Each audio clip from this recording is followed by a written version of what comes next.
Supreme কোর্টের high court বিভাগের বিচারপতি খিজির হায়াতকে অপসারণ করা হয়েছে। সংবিধানের ৯৬ অনুচ্ছেদের ৬ দফা অনুযায়ী রাষ্ট্রপতি তাকে অপসারণ করেছেন। এ বিষয়ে প্রজ্ঞাপন জারি করেছে আইন বিচার ও সংসদ বিষয়ক মন্ত্রণালয় আইন ও বিচার বিভাগ।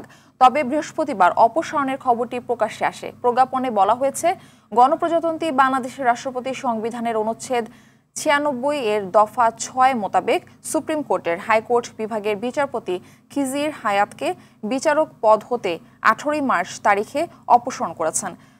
দলবাজ, দুর্নীতিবাজ ও ফ্যাসিস্টের দোসর বিচারকদের পদত্যাগের দাবিতে শিক্ষার্থীদের বিক্ষোভের পরিপ্রেক্ষিতে প্রাথমিকভাবে হাইকোর্ট বিভাগের ১২ বিচারপতিকে ২০ অক্টোবর থেকে বিচার কাজ থেকে বিরত রাখা হয়।